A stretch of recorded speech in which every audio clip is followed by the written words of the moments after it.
প্রিয় দেশবাসী, আপনারা সবাই কেমন আছেন?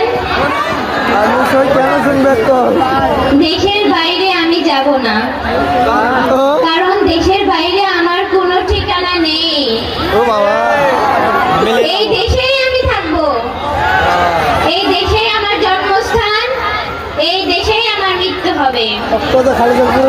এই দেশের মানুষের মাঝে আমি বেঁচে থাকতে চাই, সেজন্য আমি যাইনি, যার জন্য আমার ছেলে দুটোকে অনেক নির্যাতন সহ্য করতে হয়েছে, তাতেও আমি দমে যাইনি। মুক্তিযুদ্ধের সপক্ষে শক্তি হলো জনগণ,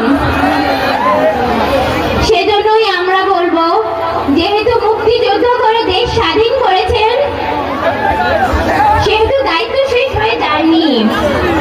এখন দেশ রক্ষার জন্য যেসব আমাদের দেশনেত্রী খালেদা জিয়া যেহেতু নেই, তাই আমরা ওনার আত্মার মাগফিরাত কামনা করব এবং বর্তমান সরকার হিসাবে তারেক জিয়াকে দেখতে চাই।